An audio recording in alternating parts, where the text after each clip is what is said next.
the Vice President of Operations for the White House Farm Foundation, which owns, manages, and operates Leopold's Preserve.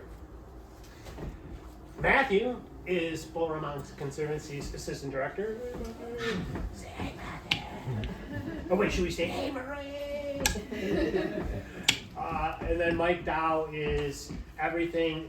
You'll see him over at Leopold's Preserve. He's our Vice President of our board at the Conservancy, and overall just a really great guy. So you guys can meet him. Yeah, and he does a ton for this region, this area, and all sorts of things. Today you've come to learn about pygmy owls. Solid owls. Vultures, which we'll get to in just a second.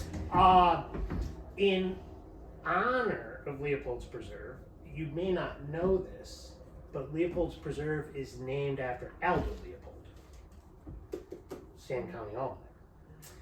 Aldo Leopold was and is a famous conservationist of the early 1900s.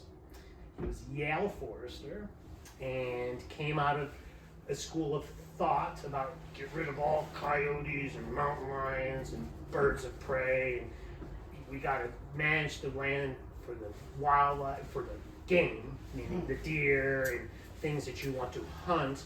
And he, in his career, quickly transitioned and totally changed his mindset about conservation. And he became the father of the wilderness movement, among many other things. And then he died fighting a wildfire on a neighbor's property in Wisconsin when he was only in his 50s. And so his book, San County Almanac, was only published after he passed away. And he'd worked on it for decades. His many writings, you can look into so much of what he wrote. It's been compiled in different books from his lectures and everything that he did. But the thing that made him really, really unique is he believed that for conservation to be effective, you needed everybody. So it didn't matter if you were a university professor like he was. It didn't matter if you were a farmer, a fisherman, a hunter. You need everybody at the table in order to actually do something to conserve the life on this planet. And he was very connected to it, to the point which he even famously is quoted, and this is, I'm just going to paraphrase, because philosophy and religion have not heard of it, we've made conservation insignificant. And so he truly believed conservation needed to be permeated into everybody. And so he was very open door about everything that he did. And that's what kind of made him my, personal guidepost when I started my career, because I truly believe that. I think you need to be able to have everybody at the table. One of the reasons why the Conservancy, we do lots of education programs, we've done lots of research, we've tried to always have it enhance the stewardship and the protection of the landscape of the Bull Run Mountain region. But with that being said, we've never advocated, not that we're against it, but we want everybody to come in our door. And so we don't want to advocate anything because then you turn off half the people usually. And so that's always been our philosophy, and it remains that today to a point. I like all the other organizations that do everything that you have to do to advocate. Don't get me wrong. I'm not against that. But it's kind of nice just to have an organization that's just about the education, the research, and the stewardship aspect, which is very much kind of what Aldo Leopold was about. That being said, it was recently his birthday, and so we were going to honor him today in Leopold's Preserve with a reading. Would you like to read?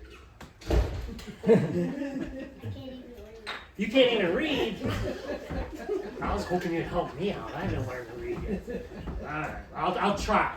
So what San County Almanac really is it's going through the year, season by season, and going through natural history treats to kind of get you excited in the American public wanting to go outside, wanting to experience the things.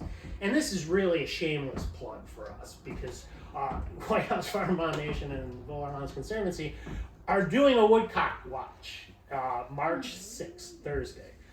And so if you want to try to see these birds, which I'm going to talk about now, you can come out on March 6th and join us at 5:45 at Leopold's Preserve. A.M. No. But you can see them in the morning too, Okay. which we'll get to. All right, so this is called sky dance. Sky dance. I owned my farm for 2 years before learning that the sky dance is to be seen over my woods every evening in April and May.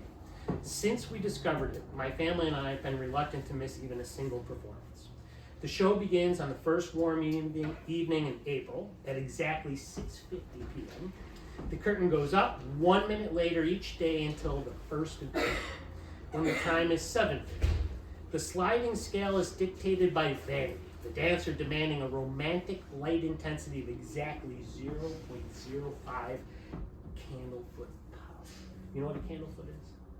If I put a candle here and then I stand a foot away, it's the brightness at that foot. And so it's not a candle, it's 0.05 candles. So that's like very little even candlelight. And that's when he gets going. And the stage props, like the opening hour, reflect the temperamental demands of the performer. The stage must be an open amphitheater in the woods or brush, and in the center there must be a mossy spot, a streak of sterile sand, a bare outcrop of rock, or a bare roadway. Why the male woodcock should be such a stickler for a bare dance floor puzzled me at first, but I now think it's a matter of legs. The woodcock's legs are short, and his struttings cannot be executed to advantage in dense grass or weeds. Nor could his lady see them. I have more woodcocks than most farmers because I have more mossy sand too poor to support grass. Knowing the place and the hour, you seat yourself under a bush to the east of the dance floor, and you wait, watching against the sunset for the woodcock's arrival. He flies in low from some neighboring thicket, alights on the bare moss, and at once begins the overture, a series of throaty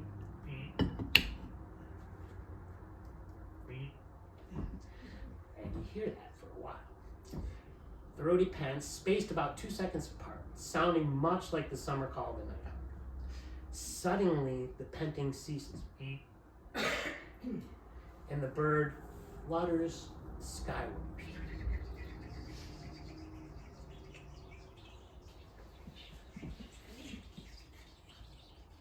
Emitting a musical twitter. Up and up he goes, the spirals steeper and smaller, the twittering louder and louder until the performer is only a speck in the sky. Then, without warning, he tumbles like a crippled plane, giving voice in a soft liquid water pool.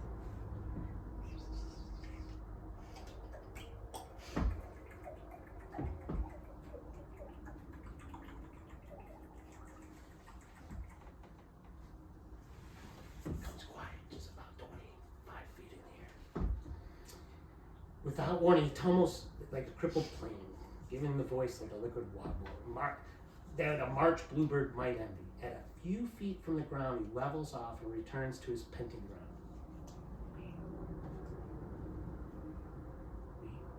Usually to the exact spot where the performance began, and there resumes his panting. It is soon too dark to see the bird on the ground, but you can see his flights against the sky for an hour, which is the usual duration of the show. On moonlit nights, however, it may continue at intervals as long as the moon continues to shine. At daybreak, the whole show is repeated. In early April, the final curtain falls at 5:15 a.m. The time advances 2 minutes a day until June, when the performance closes for the year at 3:15. Why the disparity in the sliding scale? Alas, I fear that even romance tires, for it takes only a fifth as much light to stop the sky dance at dawn as suffices to start it at sunset. The drama of the sky dance is enacted nightly on hundreds of farms, the owners of which sigh for entertainment, but harbor the illusion that is to be sought in theaters. They live on the land, but not by the land. The woodcock is a living refutation of the theory that the utility of a game bird is to serve as a target or to pose gracefully on a slice of toast. No one would rather hunt woodcock in October than I, but since learning of the sky dance, I find myself calling 1 or 2 birds enough. I must be sure that come April, there will be no dearth of dancers in the sunset sky. Yeah. So that, well, no, that's Alden. So that gives you a little taste of his writing. And if you read this and it doesn't excite you to go outside, then I don't know what will excite you to go outside. That being said, you have come here to learn how our world smells as good as it does. Because without vultures, this would be one stinky place. And vultures are wonderful, and I'm not going to get too much into them, but they do bring that deer carcass and whatever animal you may see, and to the roadkill. They start that process off so that then the crows and the ravens and blue jays and then the fox, everything else, and then eventually it ends with the beetles, and they clear it off to the bones. But it really starts with the vultures. So vultures are wonderful animals, and we're going to learn all about it. Heather's here. Heather's been working with the Blue Ridge Wildlife Center as a rehabber and educator since 2017. And I am going to turn it over to her to talk about vultures.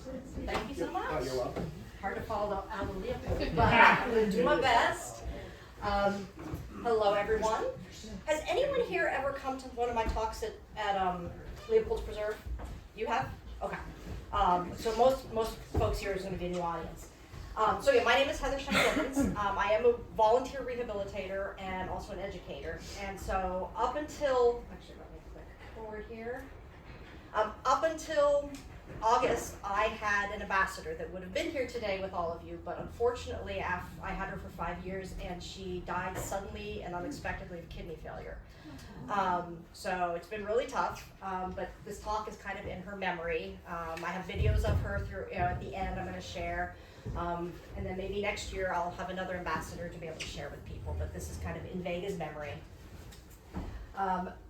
We're going to talk today about a couple different things. We're going to talk about Virginia's amazing vultures. We're going to go over some of the basic biology and ecology of the two different species we have here. Then we're going to transition and talk a little bit about vultures around the world, a little bit about kind of their status and conservation. And then we'll end up at the end talking a little bit about the challenges of living with vultures. We know that there are human-vulture conflicts, and so we'll talk a little bit about how that manifests and things that we can do, hopefully, to mitigate some of those problems. So I've been working with vultures since about 2018, like directly with vultures since about 2018. So this is my first ambassador, Griffin. Can you see the dot? Mm-hmm. Okay. My first ambassador was Griffin, a black vulture, who unfortunately, I seem to have a bad run of luck, died very young. She had congenital abnormalities, which is why she couldn't be released to the wild, and then we found out she had something wrong with her pulmonary system, her lungs, and she ended up dying very young. In 2020, early in the year, I went to South Africa for 2 months to work with an organization called Vulpro, where they work with doing rehabilitation, captive breeding, and rescue of the endangered Cape vulture of South Africa, which was an incredible experience. I mean, if you can see here, I'm used to having a turkey vulture or a black vulture on my arm, which is about 4 pounds. And you're looking at one of these birds, they're about, 18, 20 pounds, heads come up to about here. It's a whole other world working with vultures. Similar if I'd gone out and worked with the condors, but my experience is with the Cape vulture. And then again, Vega I had since 2019 until, like I said, this fall. And I'm going to start with Vega's story, partly to honor her, but secondly because she really is the poster child for what can happen to a vulture. So, like I said, I volunteer with Blue Ridge Wildlife Center, and she came into our center in 2019, and she'd been found down on the side of the road with a broken wing. And we knew she was a year old at that time because of her markings. She still had a black beak, which is indicative that she was still only a year old. So we brought her in, did x-rays, found out not only did she have a broken wing, but she had been illegally shot. And she had pellets throughout her body, about 14 pellets, which had fractured her wing, lodged in different parts of her body. We tested her. She had lead toxicity from eating a carcass that had lead ammunition. And this is a problem not just for our vultures, but for any of our birds that scavenge, including our bald eagles. Lead is an extremely toxic problem we have in our environment. In addition, she had a blockage basically in her GI tract. We think when she was down, she ate, we don't even know what it was, she ate something artificial that blocked her GI tract she had to have surgery on. Ultimately, we repaired the wing, we treated the lead, but she has had a pellet lodged in her brain. And it compressed the nerve to her one eye, and she could no longer blink her eye. So she had to have her eye removed. And that's the point in time that she could no longer be released to the wild. So it's unfortunate because this is a 1-year-old bird who could have had another 15 to 20 years in the environment doing what she does, soaring in the sky, and at 1 year old she came into captivity. And that was not taken lightly. I mean, we made sure that she was okay with people. She ended up having a very calm personality. She was, very comfortable with people in her treatment phase, and that's why we figured she could be a good ambassador. And she was an amazing ambassador. I don't know if you can see this with the lighting, but this is her X-ray. So you can see any white spot you see here is shot that's in her body. There's her brainstem one, the ones that broke her wing. We were able to remove about half of them, but again, some remained in her body. So again, poster child for pretty much anything and everything that can go wrong with a vulture in the wild. Okay, so I always like to throw in a couple of my favorite vulture cartoons. And actually this is funny because my husband literally the other day was like, we could just drag a carcass in our backyard. And I'm like, yeah, we could. The neighbors might not enjoy that, but yeah, we'll talk about it. So, our local vultures. So we have 2 vulture species here in Virginia. We have the turkey vulture here, and we have our black vulture here. We have one other vulture in the United States. I kind of gave it away. Everyone knows what the third vulture is in the U.S.? California condor. People sometimes forget that that is a vulture. Condors are in the vulture group.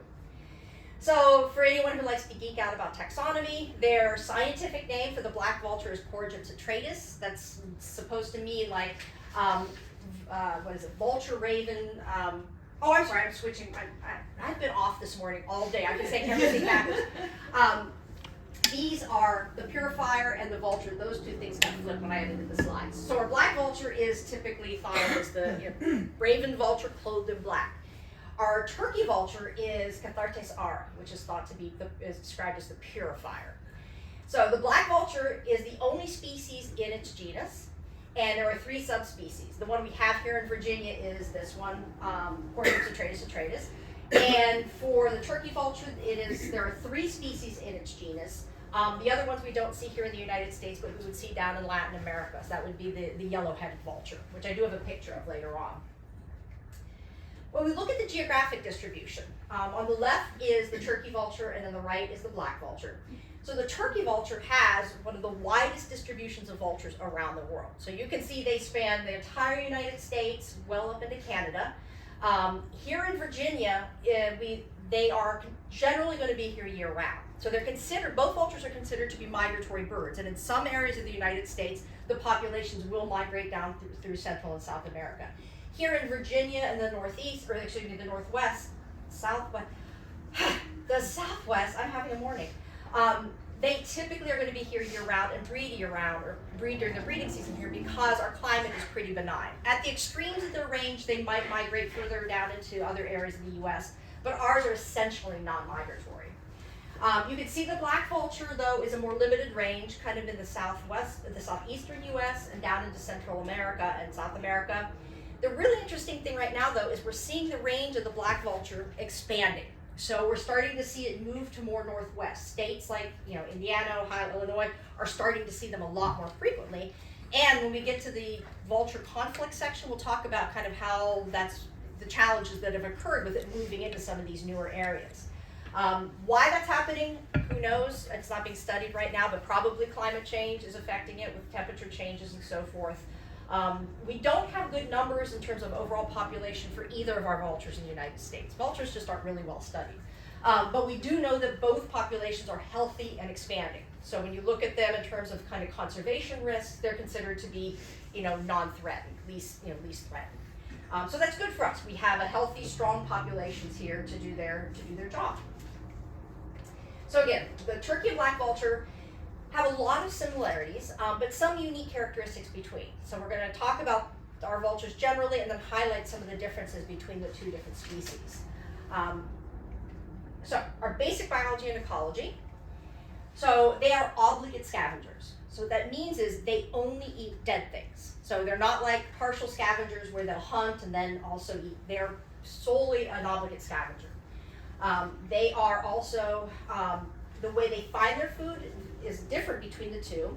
So most vultures around the world and a lot of birds find their food by sight. And that is how black vultures find their food. Turkey vultures are very unique. Turkey vultures and their cousins, the yellow-headed vultures, actually have an incredibly keen sense of smell, which is pretty rare in birds. And so by that, they can find their food by scent. They can literally be soaring over a tree canopy and there could be a dead squirrel on the bottom of the forest floor and they would be able to find it. So an interesting thing about the relationship between our blackened turkey is sometimes when you see them soaring together, what will happen is the turkey vulture will be able to find carrion that may be not easy to see. Black vultures will often soar a little bit above them and follow where the turkey vulture goes. Now, the trouble about that is the turkey vultures tend to be a little bit more solitary. Black vultures tend to be in larger congregations and tend to be a little bit more ornery, as the way I describe it. So they'll follow the turkey vulture, then they'll push the turkey vulture off the carcass, and they'll get what they want, and the turkey vulture then will come in. So there's a little bit of competition there.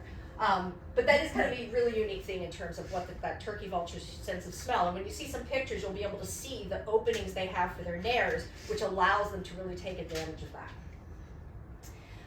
Again, a difference in their kind of group orientation. As I said, turkey vultures tend to be more solitary. You'll often see them one at a time, maybe a couple together. When you see groups of black vultures, you just had something in their yard, they tend to be pretty big groups. And they're typically extended family groups. That's another thing about our black vultures is they tend to have prolonged parental care, and their groups tend to be kind of interrelated.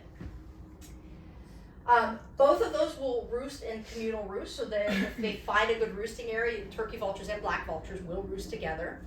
There is actually some interesting studies looking at the roost as a locus for communication, that it's a way that vultures can find food and then let other vultures in their community know where they can seek out their food. In terms of their lifespan, in the wild, we're looking at 15 to 18 years old.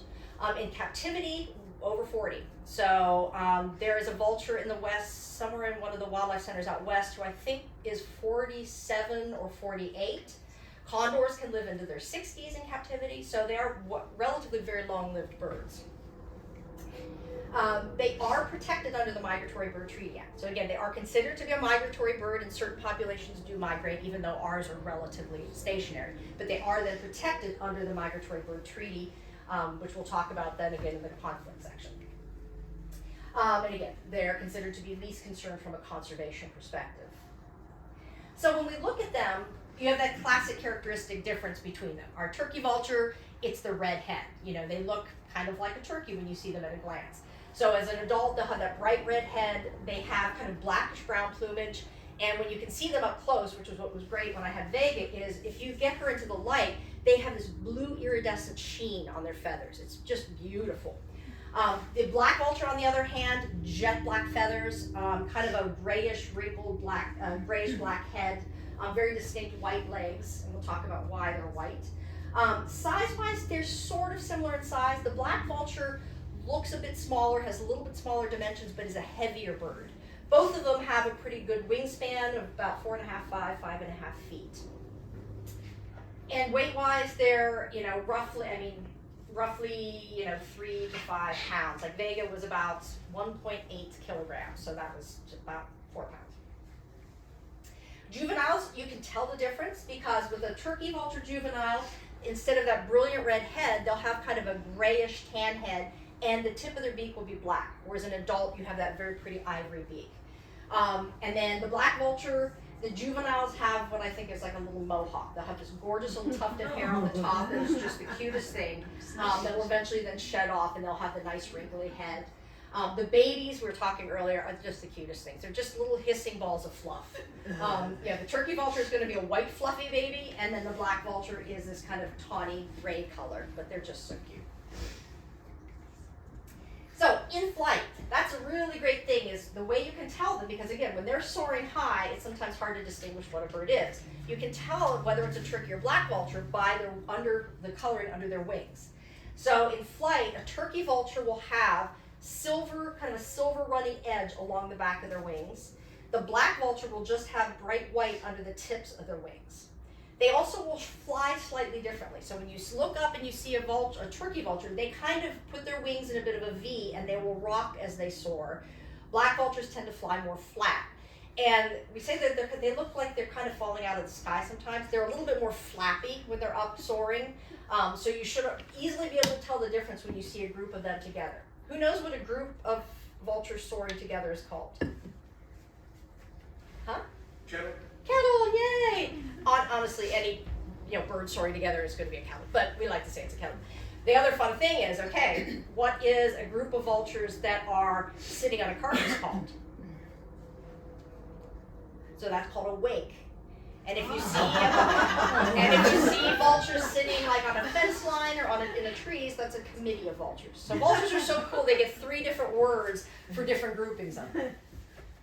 So, my slides keep doing that. So mating and breeding. So they are monogamous birds. They will mate for life. Breeding season is in March to June, and then we typically will see babies around kind of May, June time frame coming out. With respect to them being monogamous though, turkey vultures, again, being more solitary, they only really come together during the breeding season. Once they've bred and their young have fledged, then they'll kind of go about their own ways. Black vultures, they will tend to stay together throughout the year. Both parents will incubate the eggs. It'll be about 2 to 3 months before the babies are ready to fledge. Another difference, for turkey vultures, once the babies are ready to go, they're ready, they leave the nest and everybody's happy.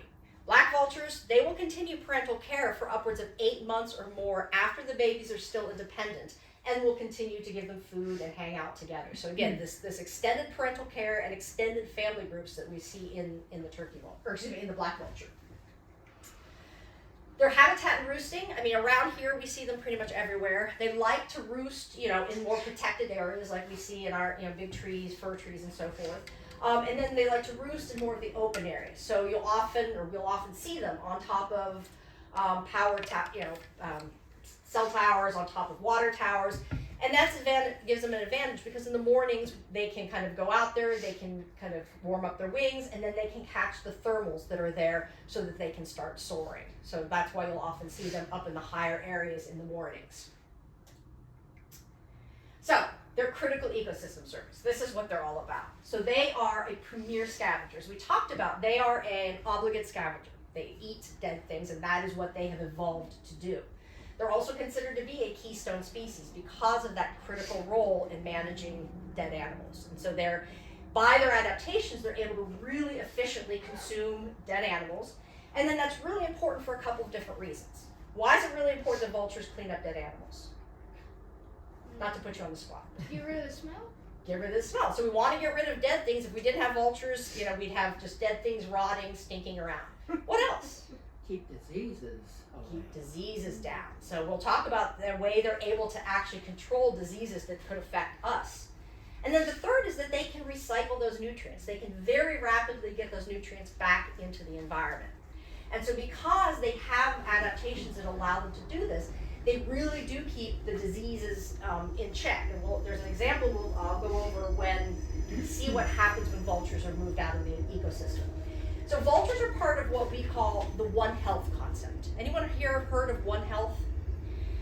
Great. So this idea of that human health and environmental health and the wildlife health are all interconnected. And we've seen this. We see now bird flu is out there. We've had the first human case of bird flu. So we know that there is interconnection between all of that. And so again, vultures have a key part in helping to, again, destroy pathogens in the environment. They can rapidly consume animals and pathogens so that they don't kind of get into the environment. Like anthrax can actually get into the soil and linger. If a vulture gets there, they can clean that up very quickly and prevent that environmental contamination. So how do they do this? So they have a lot of very unique adaptations that allow them to be this premier scavenger. So first, they have the majority of vultures around the world, with 1 or 2 exceptions, have bald heads. So why bald heads? So really good when they're plunging their head into a disgusting carcass, they don't come back out with gunk stuck in all their feathers. So typically they're going to have those bald heads. The other thing that's interesting regarding that bald head for turkey vultures, they can also use that for some communication. So the red head that they have as an adult can vary. So if a turkey vulture is very excited or angry or worked up, their head can flush dark red. If they're scared, it can go almost grayish white. So they can use that also for some communication. Primarily though, that bald is great when you're going to get in gunky food. They have very sharp hooked beaks, and they have kind of slightly barbed tongues, which help with the tearing and shredding. But what's interesting is our vultures here, our turkey and our black vulture, are smaller birds. And they can't easily tear into a large carcass that isn't already open. So if we have a deer on the side of the road that doesn't have any injuries, their beak, though very sharp and strong, isn't strong enough to tear into that carcass. So they depend on either another animal starting to open it up, or they let it go, a couple days pass and the tissues start to break down, or they go in through the soft, tender, different holes, like the nose, the mouth, the ears, the anus, those kind of things. Larger vultures, like some of the other vultures, like the condor and so forth, do have the ability to tear open carcasses because they have a much stronger beak and stronger jaws. The large perforate nares. So when I was talking about our turkey vulture will find their food by sense of smell. So you'll see, and I have a picture that follows, they have what are called perforate nares. There's a hole that goes straight through their beak that allows them then to pick up those scent molecules. They have very sharp talons, but very flat feet. So our vultures here, our turkey and our black vulture, they didn't evolve to, catch prey. And so they don't need gripping claws like a hawk or an eagle does. So their feet are very, very flat and they're adapted for walking. They're primarily going to walk up to their food. They'll use those sharp talons to brace against the carcass when they tear, but they don't need to have strong grip strength. And then large wingspans. That is a characteristic of all vultures around the world, are these magnificent wingspans. And they use those because it's going to be for energy saving. So they can find a thermal, because they don't know where their next meal is going to come or when it's going to come. They can catch thermals, and with those wings, they can soar for hours without having to expend any energy. And so that's a huge adaptation because they don't want to have to flap around and burn off all their calories trying to find their next meal. And then their stomach is really the most amazing thing. Their stomach acids are so incredibly acidic. If you remember, the pH scale goes from 0 to 14, 0 being the most acidic. Their stomach acids are just above 0. It's multiple times more acidic than our stomach acid. And with that, they are able to destroy the pathogens they eat. So if they eat a carcass with rabies or botulism or anthrax, it goes in, their stomach acids kill it, and it takes it out of the environment. What about bird flu? That's an interesting thing because they are susceptible to bird flu. So there are some diseases they can get if they get it. So what we think happens is they can get it through, the respiratory system, and because it's their stomach that's adapted to destroying the pathogen. So they are susceptible, and as we've had the bird flu over the last couple of years, interesting enough, we've seen black vultures succumb to it more than turkey vultures. We're guessing probably, again, because they tend to congregate in larger groups, so they're exposing more of the birds, but they are susceptible to that. We also tragically lost, I don't know the exact number, 24, I think, condors succumbed to the bird flu as well. So, yeah, that is the exception, that because it's coming to them through a different route. So, very, very amazing adaptations. Share another great cartoon.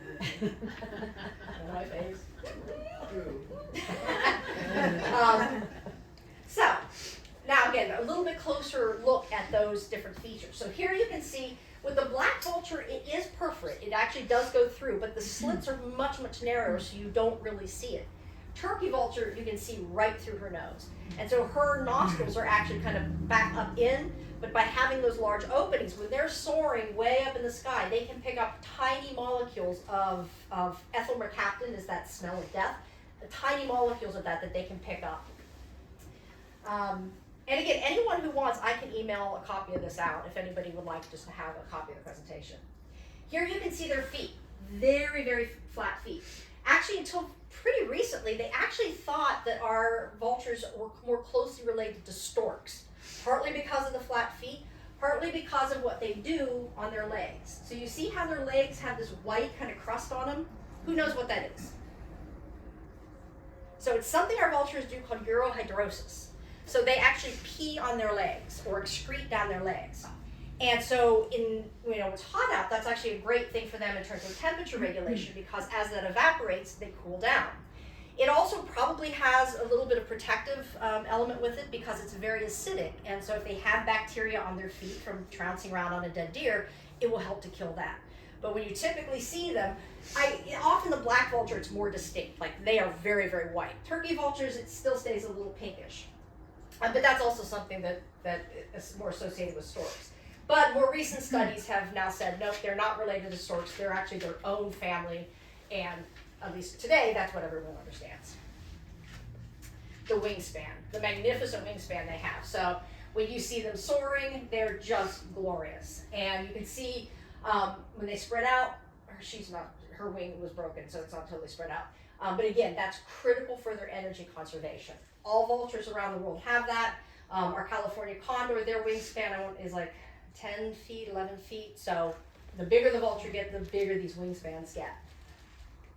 Okay, everyone's cool. This is going to be a little graphic. Everyone's good with this? Okay. So this is a video of Vega. Let's see if I can get it to play with my new toy here. So I wanted to show this as an example of their feeding behavior. So this is ribs from a hunted deer. And so you can see she stands on it. Her sharp talons will really hold onto the carcass. And then she's actually very precise. Like they are very, very precise in their tearing and shredding of the meat. She tends to shred more. So like she'll keep kind of digging at the meat and each time kind of shredding it finer and finer. So that's just kind of a cool, you don't often get to see close up watching how they eat. So that's how she eats. So any questions right now about our local vultures or anything you've seen? Why do vultures circle? Why do they circle? Why do you think they might circle? Why would that be helpful? So when they're circling like that, the reason they're circling is that they're getting on thermal. So hot air is rising and they'll go up with it. And so again, it saves energy. They don't have to flap their wings to get up. They can just coast all the way up.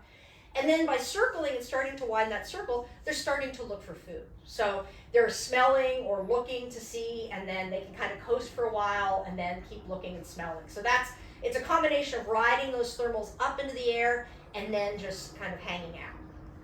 What is the range of their eyesight?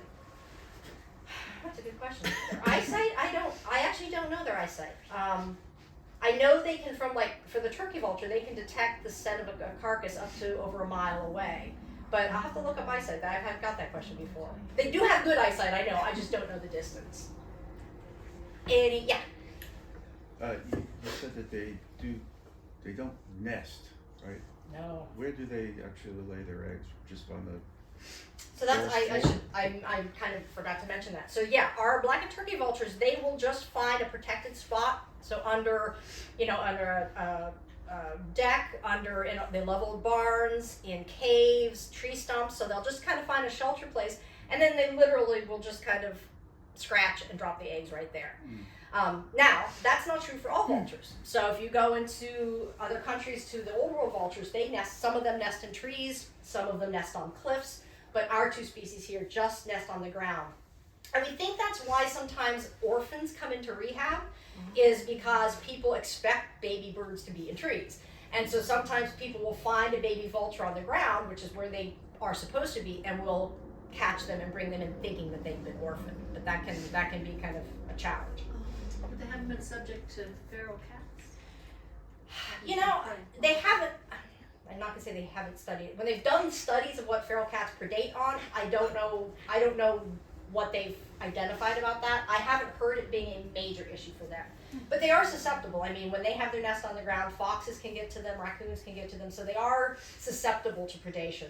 There was I followed on Instagram a woman who had a barn, and every year black vultures nested in her barn. So they set up a webcam. And it was so cool because you could watch babies, and then tragically she has video, this was earlier in the year, of a raccoon got into the barn, and you watch the parents trying to defend their young, and then had to eventually, it was very sad. So the young can be taken. But it's actually a good question. I'd be curious in the feral cat studies if they've actually been able to identify specifically predation on vulture babies. It's been so tough on the other bird. Oh, Feral cats. all around it's bad. Just out of curiosity. Yeah. The woman's name? Super hard in the video. I would have to go back and look at the video. I don't remember. I have it in my saved searches, but I don't remember her name off the top of my head. Someone lived right on the edge of the mountain, Martian, who Oh. bring our summer naturalist students over and Oh. go into her barn and look at the black vultures nesting. And she went around and had bags in her car, and she picked up roadkill all the time because she treated them like they were.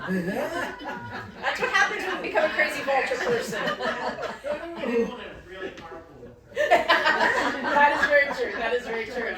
I'll check to see whether I wonder if it was. Yeah, I Yeah. was just curious. Yeah. I'm sorry, you had a question? Is there any concern about transmission of like chronic wasting disease from deer They've consumed. that they've consumed? I mean, Again, I Is there don't any know if research they've into looked specifically at the prions or the pathogens, but because of the acidity of their stomach and how it destroys every other pathogen, I think the assumption is that it's destroying that too. I know they've done some studies looking at what's in their excretions and their feces, but I don't remember at the time any mention of whether they were detecting any prion diseases like that. okay, So interesting. my guess would be that it's still highly acidic enough to destroy that too. But that would be a good question, kind of going forward. I just was wondering if there was enough for them to eat for their population numbers. I mean, the reality is, in an area like this, yes. I mean, if you think about, you can almost not drive down the road in this area and not see a deer hit. We have our garbage. They love being around people. We provide garbage dumps. We provide, so in this area, they have plenty of food to get to. In other areas, it might be a little more sparse, but at least in our area here, it's good. That's not the same for other vulture populations. So some of our old world vultures, there's much more challenges getting enough food as habitat is being changed, as landscape is being converted to agriculture and so forth. So we are seeing a lot of challenges there. Yeah, Do vultures have a call or are they a silent species? that's a great question. So our vultures they don't have a series. They don't have a voice box. So the only sounds our local vultures will make is either like a hissing or a grunting noise. So the black vulture makes a sound that it almost sounds like a bark. They'll go, oof, oof. And the turkey vulture makes more of a, so that's really it. They can hiss, and they'll use body language, but they don't vocalize. How big of an animal can they eat? Well, I mean, they don't eat the whole thing. So they can eat a deer, but they're only going to eat part of a deer. So they can swallow pretty big chunks. Like they can swallow a big hunk like this big. So like when I was feeding Vega, I mean, we would give her 150, 200 grams of meat. I can't convert that off the top of my head too, but it's a pretty good chunk of meat. So because they don't know where their food's going to come from, when they eat, they gorge. So they will fill up, and you can see they have a crop. Most birds have a crop, and you can see it'll be all extended, just full of meat, and then they'll go somewhere and they'll digest it. So they'll pretty much eat anything that's dead. Cool. All right. Well, I'm going to switch gears now. We're going to talk about vultures of the world, because again, we just have 2 vultures here. The vultures around the world are absolutely magnificent. I'm going to show a couple slides just to show you different species of vultures and how beautiful they are. People are like, ooh, vultures are gross and ugly. Vultures are beautiful birds. Here you see, this is the bearded vulture. This one is the Egyptian vulture. Cool thing about the bearded vulture, see this beautiful reddish on the feathers? That's makeup. So they actually will go and roll in dirt that has iron oxide in it in order to color their feathers like that. So that's actually a behavioral thing where they get that redishness. Do the male and female do that? I believe they both do. Here we have some of the old world vultures, and when I say old world, new world are the vultures here in the Americas, old world are the vultures in Africa, Asia, and Europe. So we've got the Himalayan, Indian vulture, the Rupel's vulture in Africa, the king vulture, so cool. So the king vultures in South America, it's kind of maybe hard to see. They have the most amazing colors on their head. It's orange and pink and yellow and just the most magnificent coloration. And these brilliant ice blue eyes, they're just the coolest birds to see. This is, I was saying, the yellow-headed vulture. So it looks very similar to a turkey vulture, except for the head is kind of yellowish pinkish instead of bright red. There's your white-headed vulture, Cinereus vulture, or the European black vulture, from Europe. And then again, our California condor, the bird we love on the West Coast. So again, this isn't even all of them. This is just a snapshot to show you just the diversity and the appearance of these birds and how beautiful they really are. So there are 23 species of vultures in the world. They're on every continent except for Antarctica and Australia. And this is kind of how they kind of divvy out. So we have 7 New World species, 16 Old World, and then again, when we come all the way down in Virginia, we have 2 species here. And again, there are distinctions between the 2. So even though they all are obligate scavengers, the old world vultures and the new world vultures are actually examples of convergent evolution. So taxonomically, they're very distantly related. The old world vultures are much more hawk and eagle-like, whereas new world vultures are not. But they have, over time, evolved to fill that same niche in the environment of being that premier scavenger. So they have similar characteristics in terms of, again, that soaring flight to save energy, incredibly acidic stomach acid to digest pathogens and other things. They have, and again, if you're interested, we go into the details, but there's a whole range of differences between the two. For instance, old world vultures actually have more grasping feet like hawks and eagles do than our new world vultures do. Yeah? Are there feathers when you look at the underside? Is it like mammals in the sea that you can tell difference? Or are they all colored the same?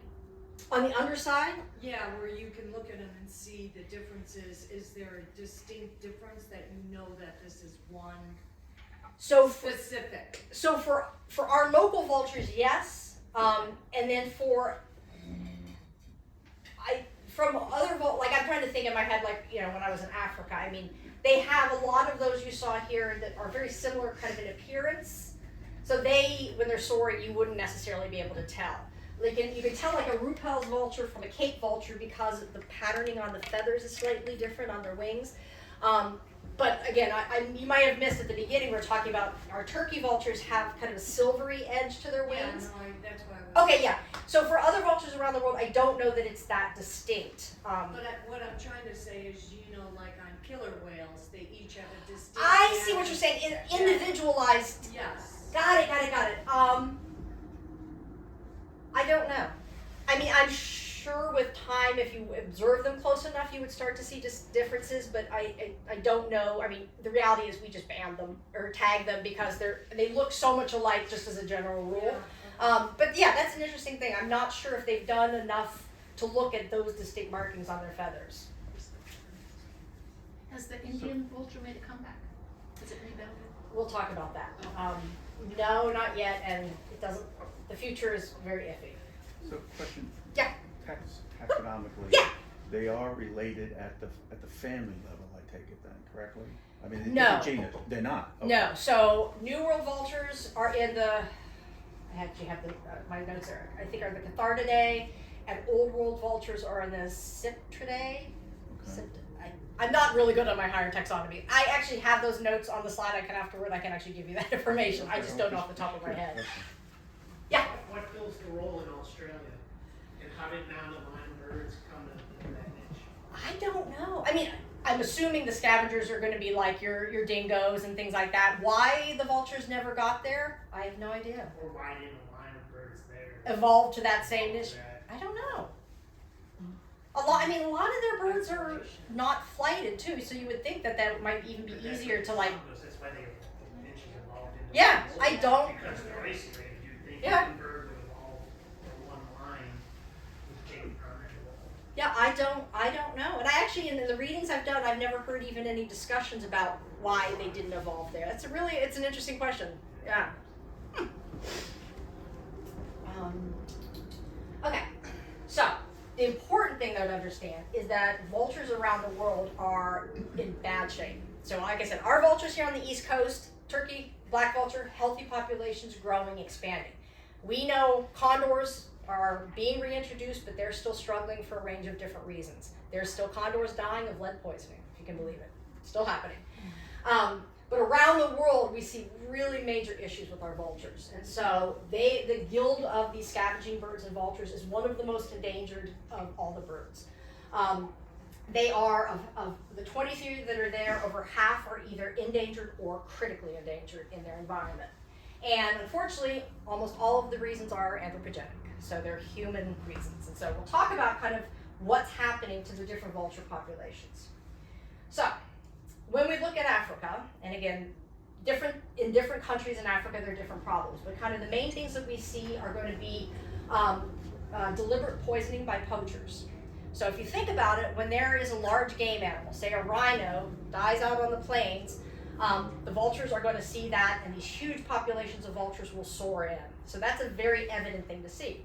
So poachers have learned that if you throw out a poisoned carcass, the vultures will come, you can kill out 50, 100, multiple vultures. It won't be so evident when you poach the game. And so there's poisoning by poachers. Unfortunately, a lot of traditional medicine called muti believes that vultures have clairvoyant powers and things. So they will catch wild vultures to kill them and sell their body parts in traditional medicine. Indirect poisoning when farmers are trying to kill other predators that are affecting their herds. Wind turbines, there's, like I said, a lot of habitat change. Because we're seeing populations expand, wild native areas are being turned into agriculture and other things. And so that's having an impact. One of the things in South Africa that is a huge problem we learned for the Cape vulture is that unlike here in the United States, the way our power lines are set up is they're generally safe for almost all of our birds. The power lines in Africa, though, are made, and they're kind of, the lines run closer. And so what happens frequently is that a vulture will land and their wings will dip down and they will complete a circuit and they will be electrocuted. And so either they're killed instantaneously or a wing is blown off. And so where I volunteered at Vulture, we have an entire population of vultures that are one-wing vultures that live now as a kind of a community there, still able to raise their young, but they have to be protected. They've been fighting for years to get this situation fixed, and for whatever reason, the power company's not willing to do it. So the other issue is they will soar, and because they're soaring, looking down, they will run into the distribution lines and will collide with those. There's a hawk behind you. Oh, hi! How's it going? He's jealous. Just jealous. Did you have a question, Heather? Do they eat fish? They will eat fish. Yes. Yeah, if a fish washes up. Vega, the bird I used to have, loved fish. That was one of her favorite things. Yep, so they will definitely eat fish. Southeast Asia. Here's where we get into the question about our Indian vultures. This is kind of the case study of what can happen when you eliminate a keystone species from the environment. So in the 90s, people were using an anti-inflammatory veterinary medication called diclofenac. Because if you remember, in in India, they don't eat their cows. They're sacred. And so cows will live out their lifespan and then will die. And historically, they would be put out. The vultures would come down, clean up the carcasses. It was a system that worked beautifully. They introduced this diclofenac for their older cattle. Didn't realize it was extremely toxic to vultures. So within a span of a decade, basically their entire vulture population was reduced to about 1% of its former amount. Massive, massive die-off. What happened then is other things filled that niche. So if you don't have those vultures who are perfectly adapted to eat up carcasses, other animals will fill that spot. Feral dogs, rats, and so forth. None of those animals, though, are perfectly adapted to eating carcasses and destroying pathogens. So what happened is feral dog populations blew up, and bites from feral dogs went up by the millions. Rabies cases went up by about 50,000. So huge issue. But what's interesting, still tragic, is a study just came out last summer, fall, where they looked more closely at the data from this episode. And they showed that in the span of 5 years, the impact on the population's death rate from absence of vultures was approximately 100,000 additional deaths a year, every year, because of the loss of vultures. So and I can give you that citation if anyone wants to read the article, but profound impacts. Now, why I said about are they rebounding? Well, they have outlawed diclofenac, but as we know, when people have a substance they want to use, they can get it and still use it on the black market. The more tragic thing, which I just read about recently, is that there's like 4 other anti-inflammatories that they've been looking at replacing diclofenac. Those appear to also be toxic to vultures. So the trouble is, until they can find an anti-inflammatory that's cheap and not toxic, they're still going to be introducing that into the environment, and the vultures are not going to rebound. So I don't know what the long-term prognosis is for the vultures. So I know they had tried bringing in the Himalayan vultures to replace, because they have sects, they have religious sects there that, of course, human remains. Exactly, the cannot be. vulture Yeah. dispose of the human remains, and then the human remains were just sitting there spreading whatever kind of disease the person had died of. It's awful on So so it many kills different the levels. Himalayan vultures as well. I believe so, because those are all pretty closely related. But yeah, so at this point in time, it's still questionable what's going to happen, because it's just Why do they need an anti-inflammatory? for Because the again, cattle? when their cattle get old, they take care of their elderly cattle, and so typically they're getting arthritic and all those things, and so they're wanting Well, to and give then them something. Milk is a big Yeah. protein Mhm. component of the Hindu diet. Yeah. So they don't eat the meat, but they drink the milk. So if they can, yeah, so that's the issue is huge number of cows. They want to treat them. I don't know what the answer is going to be until they can find another cheap anti-inflammatory that will work. We're going to be just having the same circumstance going on. Yeah. Are all vultures scavengers or do some hunt? All vultures are scavengers.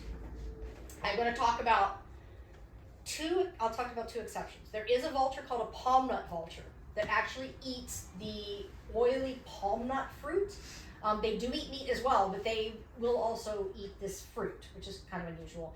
And then black vultures are known to predate on ill or weak young animals. So if they are, say, and that's one of the conflict things we talk about, is if they're on a farm and they're waiting for the afterbirth to come and all that to eat, and a baby cow is born and it's sick and weak, they will sometimes predate and kill that. But typically their majority of their food is going to be things that are already dead. Europe, the biggest thing is habitat loss, poisoning, inadvertent poisoning, where farmers are putting out, they want to, poison whatever's predating on their flock. Vultures eat it. And in some areas they're deliberately poisoned. In a lot of areas they were persecuted. There are a lot of reintroduction programs going on to bring back the bearded vulture, to bring back the Eurasian, the Cinereus vulture. So there's a bunch of programs right now to reintroduce these birds to their native ranges, but there's still challenges. And then in the U.S., again, our populations are healthy, but as you saw, our biggest things are going to be probably lead toxicity. That is still prevalent issue, even out west where we have the condor, recovery happening, our condors are still succumbing to lead poison carcasses, and so it's a huge issue. I have a pamphlet up here about changing ammunition. So one of the things we're trying to do in rehab and wildlife conservation is to work with the hunting community to try to get them to shift to non-lead ammunition. So there's other alternatives, there's copper and everything. And it's slowly starting to pick up, but we still have a lot of hunting that's, particularly on the East Coast, it's lead ammunition. Vehicle collisions, we see a lot of those in this area.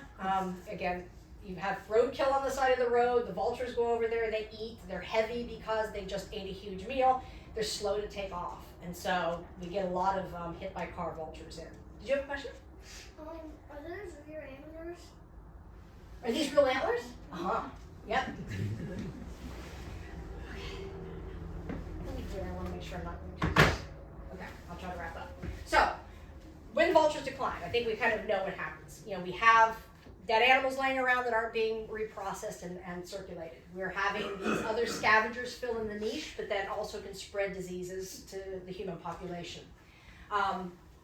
The impact on cultural traditions, you mentioned it. So we have both.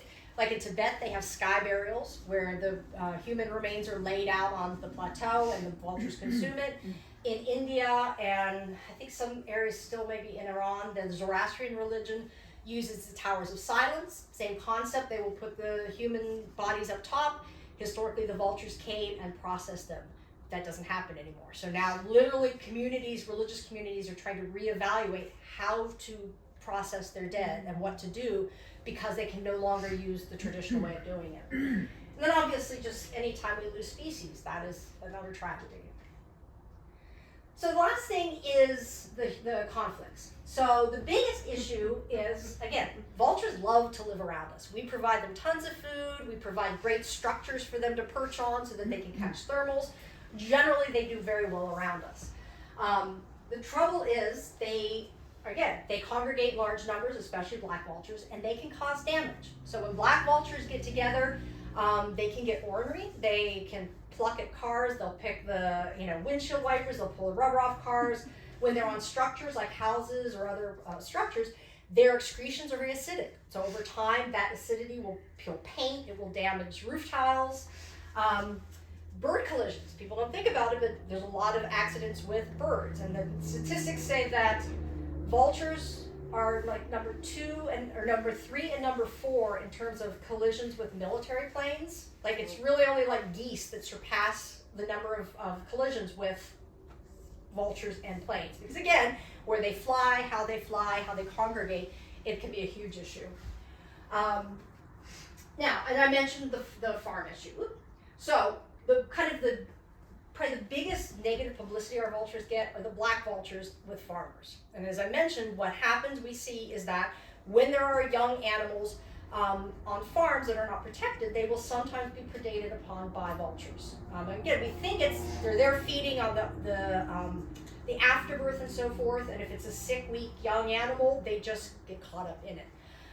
But it's causing some amount of damage to farmers' productivity. And so that is an issue it's being addressed. There's actually a bill that was introduced in Virginia last year about allowing them to have a certain number take of black vultures they could just take to protect their flocks.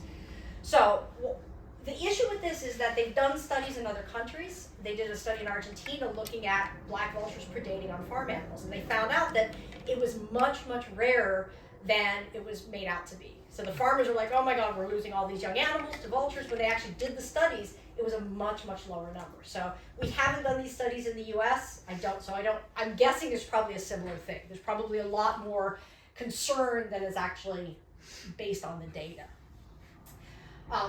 So the issue is our vultures are protected under the Migratory Bird Treaty Act. So it is illegal to shoot a vulture. Now, if you are a farmer or you have animals and they're being threatened and endangered by a vulture, you can go to the Fish and Wildlife Service and get a depredation permit. So you can justify and get a permit to kill a certain number of vultures to protect your herd or whatever. But generally what the recommendation is what we call integrated pest management. So it's a sequence of steps you take moving from least lethal up into lethal. And so it's generally looking at things like modifying the habitat. If you have your trash sitting out uncovered, cover your trash. Going into deterrence. So one of the things that does work sometimes is hanging an effigy. So you can take, if there's a roost that's in your yard and they're pooping all over your car, you can take a fake dead vulture and hang in the tree, and sometimes that flock will leave. So that is sometimes effective. Sometimes you can use fireworks, pyrotechnics, loud noises, things like that. So they get progressively more serious, and then again, at the extreme, you can get a permit under some circumstances to take a certain number of vultures. But APHIS, which is one of the USD departments that looks at wildlife conflict, still states that our black and turkey vultures are part of the multi-species scavenging guild, which provides valuable ecosystem services, including carrion removal, disease suppression, and nutrient recycling. So again, acknowledging that, yep, they're occasionally a problem, but they're a very, very critical role of our ecosystem. So just to wrap up, and I know we're at 11 o'clock, but I just have a couple videos of Vega to show you a couple different things. This also applies to ambassador care as a whole. When we have an animal that's under our care as an ambassador, we have to make sure they have all their needs met in terms of food, shelter, and enrichment, making sure that their mental and social features are being met. So when I had Vega, that meant I had a lot of toys for her to do. She loved to play. She loved to swim in her kiddie pool or get in a creek. Vultures love water. They're very clean birds. They love to bathe. So she loved to play in her kiddie pool. She had a range of different toys. If I can get that video. So this is in the fall, giving her a pumpkin with stuff with leaves and bits of dead deer. She loved these dog toys, these dog puzzles. You could put little bits of food in. And so again, that's a lot of the things we want to do, particularly because vultures are very curious birds. They're very social birds, and they need a lot of that engagement and kind of mental challenges. She got bored very quickly. Like it was like every other week I'd have to find a new toy for her to play with because her old toy was no longer sufficient. So that's it. This is some resources, some organizations, some great TED Talks. Again, I'm happy to send this out if anybody wants some of these details. But there's great resources out there. And that is one last thing. And you guys can help me with this. How do vultures defend themselves?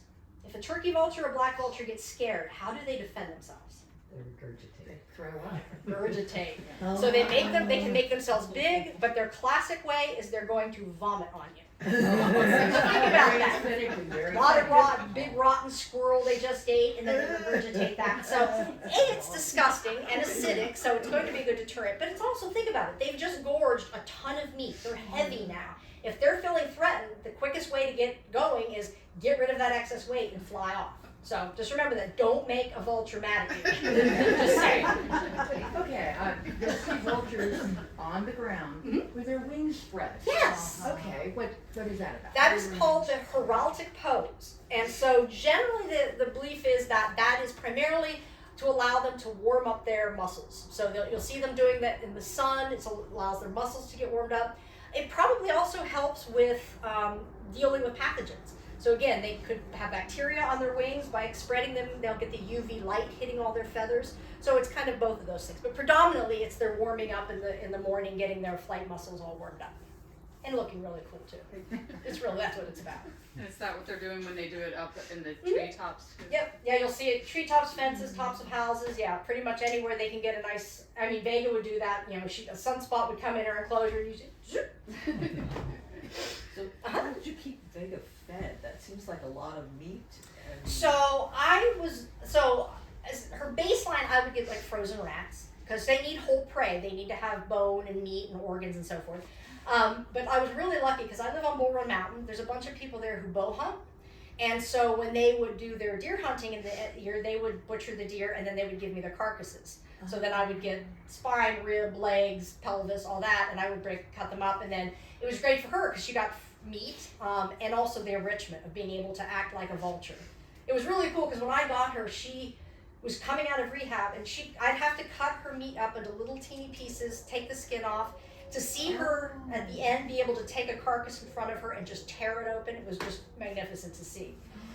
So that's primarily donated. People clean out their freezers and like, hey, I've got some frozen X, Y, and Z for you. Can I bring it? And they would bring me their. So she's had everything. She's had ostrich, lobster, shrimp, fish, Wagyu beef, you name it. The vulture had everything. So that's how it works out for me. I don't typically have to pick up stuff off the side of the road because I have a lot of sources. Yeah. Do they fly in the night? Do they fly? No, they actually will perch at night and they'll sleep in the trees. Yeah, so at dusk, sometimes you'll see, if you start to see, when it gets dark out, sometimes you'll see all these big birds coming into the tree line. There'll be the vultures coming in and they'll often find a big tree and they'll all just perch over it and then they'll sleep there for the night. Yep. And it's funny because there's different kind of hierarchies. So the more dominant birds can be up top and the younger birds will be down below. So in the morning when you see them, you'll see the younger birds, they'll have poop all over their feathers because they sat on the lower branches all night long. So that's how you tell if it's a young, non-dominant bird. Other than maybe like talking about it with people, is there anything that just the layperson that wants to manage their property well and, do what they can for these birds? So I would say, honestly, a lot of it is advocating. Again, Okay. just try, if you have hunter friends or anything, advocating for shifting lead. If you have a big enough piece of property, like my dad in Ohio, he's got a big piece. So when a deer gets hit on the road in front of his house, he just drags it into the backyard so that they have food and they're not endangered by the road. So I would say things like that. Again, we don't need to put out supplemental food for them, because they're getting plenty of food. But those would probably be the big things. Again, advocacy for them, and if you have the ability safely to drag a carcass out of the road, that helps because they do get hit. What advice do you have for people who might encounter an injured vulture? Yes, great. So what I would do is contact whoever your local wildlife rehabilitator or center is. And so, like I volunteer with Blue Ridge Wildlife Center. We're located in Clark County. We would take any animal from this area. You can go on DWR's website. They have a list of phone numbers for all the local rehabbers. Probably what it would be good is make sure it's not in a place where it's going to get further injured.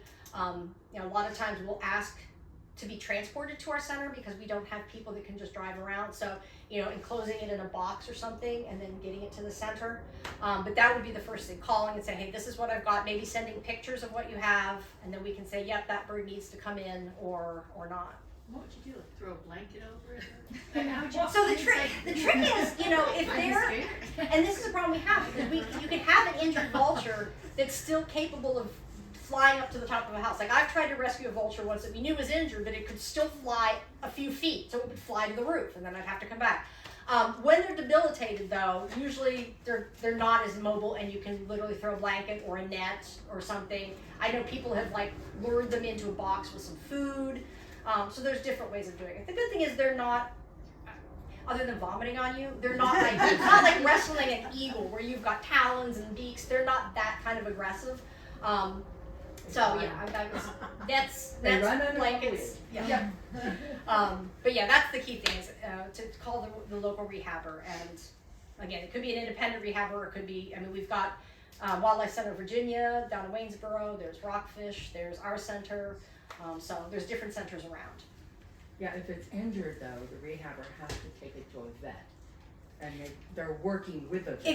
Exactly. Yeah, But every you- rehabber has to have a relationship Right, with the vet. but you could, Department of Wildlife Resources, they do have a list of rehabbers by county. Mm-hmm. And if you find one that does take vultures, you can call them. Yep. And they'll give you instructions and tell you where to take it, Now, and who they're working with. regular animal vets, like dog, cat vets, sometimes will take in an emergency. You can bring a bird to them, but typically they're like, you need to transport this to a wildlife vet because they're not trained to handle it. So, you know, a very, very bad emergency and they're right there, you could take it to another vet to stabilize it, but unfortunately they just don't have the skills typically to work with wild animals. So finding that rehabber or finding the center is the best way.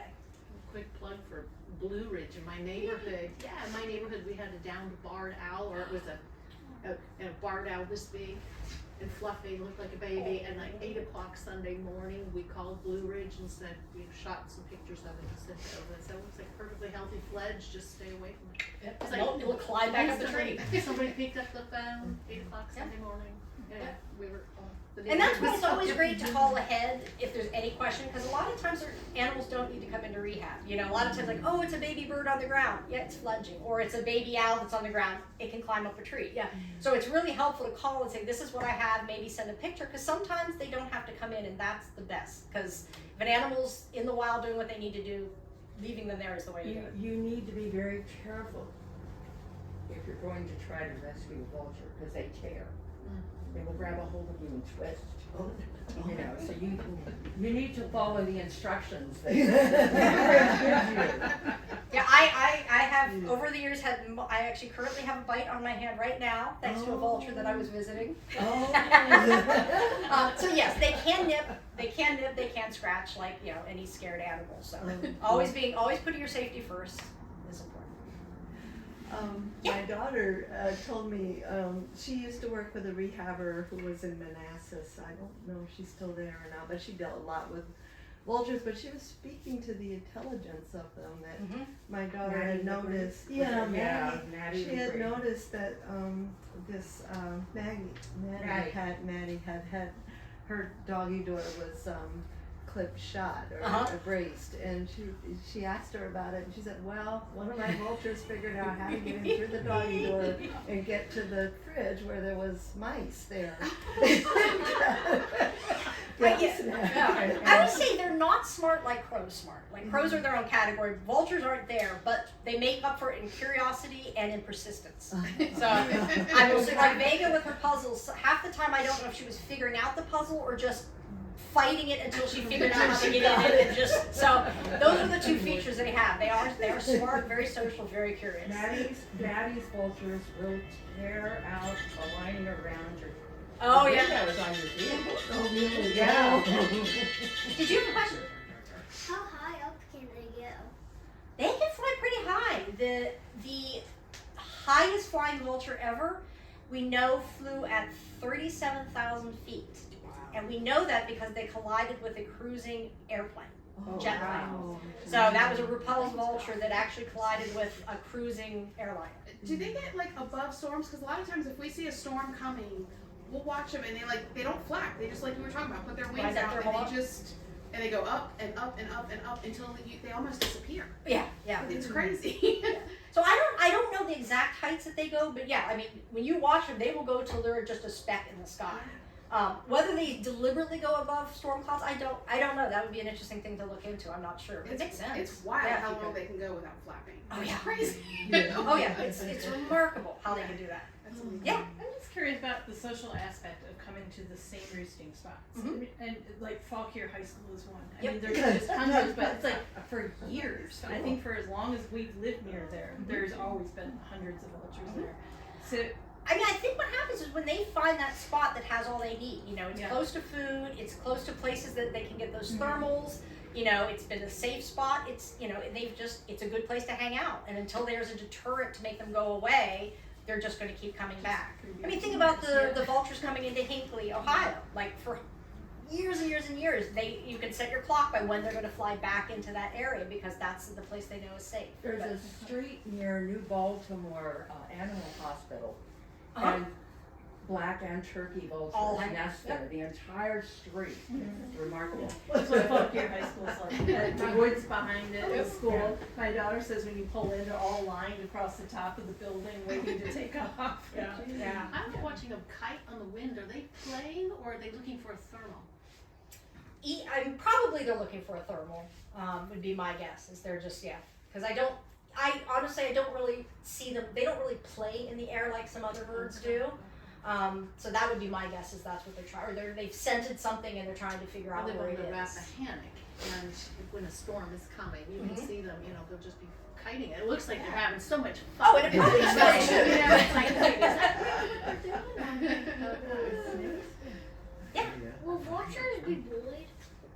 By other birds? Yeah. They can be, yes. Yeah. So like if an eagle landed on the same carcass and wanted that deer, they could push a vulture off. Do they have natural predators, or are they just kind of isolated enough that? Not really, no. there's- Their young do again. Their young can be predated on by foxes, raccoons, whatever. But once they're an adult, there really isn't anything that deliberately seeks them out. I mean, they can be. I mean, I've seen pictures like in Africa of vultures being eaten by a crocodile. I mean, so they can get predated by things, but it's just not very common. Gotcha. And they don't typically predate on each other either. So, when we see vultures up in the air and you think, oh yeah, something's dead down there, why are they up there instead of down there? Because there may not be anything dead there. That's kind of, I think, the misgiving is when you see vultures, you assume that the carcass is there. They may just be riding the thermals up. Yeah, so they may not have found something yet and they're seeking in the air, trying to pick up scent. So they could be above, you know, because they're also conservative. They're not just going to go down. They will a lot of times perch and look before they go down, you know, so they don't get caught by something. So they're actually very, they can be fearful, but most likely is they're still just getting up in the morning, taking a good scent around.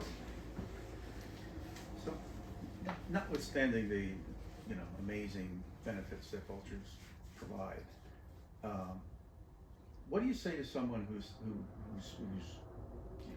perception of a vulture is they're a dirty animal that transmits disease? Are vultures a vector? Human, yeah. There are Are they are they a vector for any diseases that we the would studies be that have been susceptible done to? so far, and I actually do have a citation for a study that looked specifically at that. They are not known to be vectors for any diseases.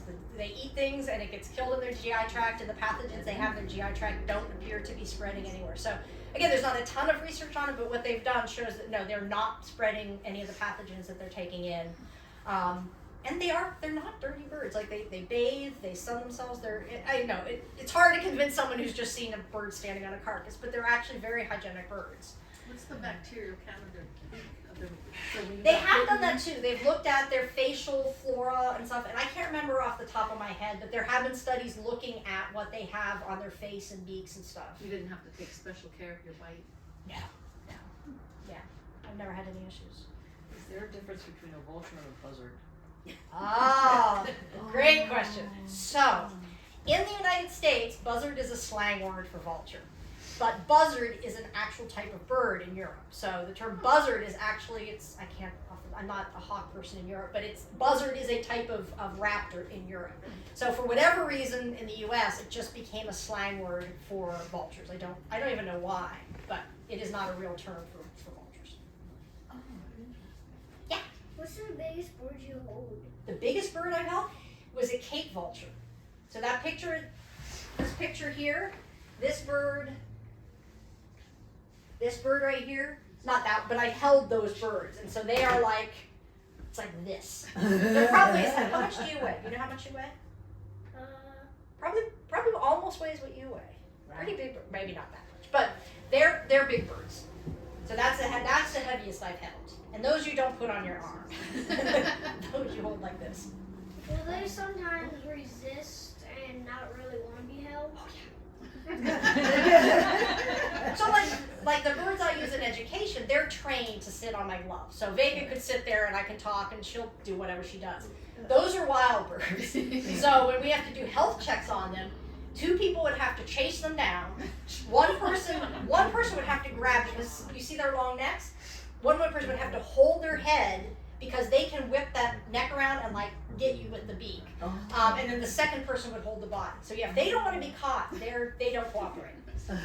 Now, is it true when Blue Ridge is feeding the young vultures, they have a disguise because they can get attached to They humans? imprint, yeah, that is one of the biggest challenges with vultures. They imprint very, very easily. So their imprinting, again, is that window of time when they're young birds where they kind of recognize who is me, what is my animal or my species. Whatever it is, vultures imprint very, very quickly. And so in rehab, you have to do everything you can to like not talk around them, to cover your face. There's videos like feeding the condors. They have these condor puppets, that they'll use so that the birds, and it's not just vultures that they do this with. The vultures are very susceptible to imprinting.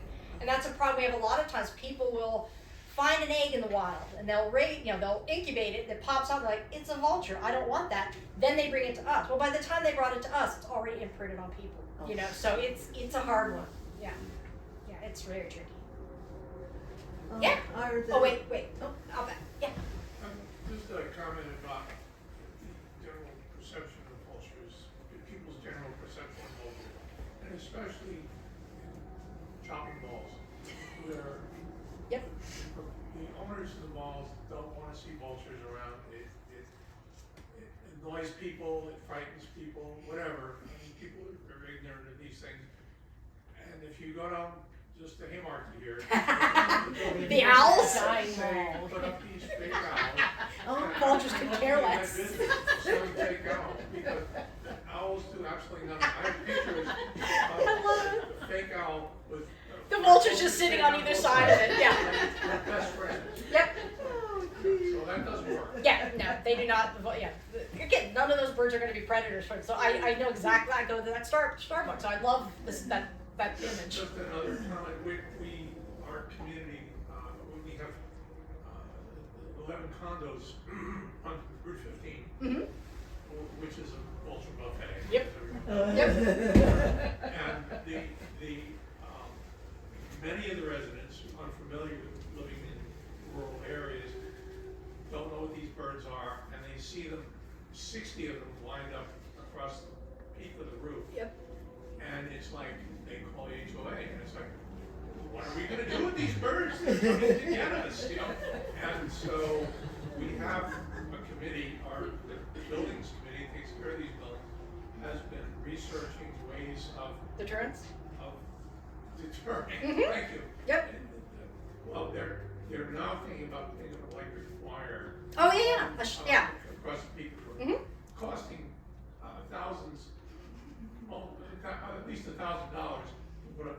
And the problem is they're going to do it on one building. And the building, I tell them, I say, the vultures are going to move to the next building. Exactly. What about education? Well, What about bringing them we here? try. Yeah. We try, but some people are very resistant. They see vultures, they think death, they think we're a 55 and older community. Harbinger. You don't want that at your master. But yeah, it's a challenge. And the issue, and again, it is funny, but it is valid. Like, if they've decided that's the place they want to hang out, it could over time cause damage to the roof tiles and things like that. So there is valid concern. It's just, right, what do you do? Like, if they they don't want to be dissuaded, sometimes it's really hard to dissuade them. But that electric wire is a thing. People put like flashing lights up, different things. The DWR has some suggestions. One of them is pyrotechnics, and I said to them, Oh, no, that'll "This is a kill great more solution. than. Do you want to set up pyrotechnics every 15 minutes for the next month?" You know, that'll kill the squirrels, it'll kill all the birds, And the then loud noise of any deer It you will keep have. the residents away. I don't Loud noise of fireworks kill. I don't know, so I have a raised seam roof, metal roof, and they will not perch on my roof, but they go to the next door neighbor who has I wonder if you could just put a metal bar. Probably, because then they wouldn't be able, it A would be ridge slippery. pole, a metal ridge pole. I mean, I literally have never had, and I thought it was because of the heat, I thought it was a thermal issue. I mean, it could be, either because, they're gonna slip on that potentially since they can't grip well, or it could be the heat. That's an interesting thing, I don't, What about the spike things they do for the seagulls? you can try, get any of these normal deterrents, you can try it, and they might work their way around it, or that might be enough. That's the trouble, it's hard to predict. Sometimes you'll put up, like I said, those effigies. For some roofs, they'll hang an effigy, and the next day the vultures are gone. And other times the vulture's like, whatever. So you just have to kind of keep trying different things. And again, it's not year round. They're gonna be there for a season, and then they're gonna, move around. So it's not like, typically you're gonna have to deal with it for 12 months of a year, so. I wish I had better answers. Do you have a question, Mark? What if you wrapped your house with Christmas lights? That might deter them, or they might want to come up there and pick at the lights and pick at the little cords and stuff. If you try and tell them. Well, thank you guys so much. I had a great time. Like I said,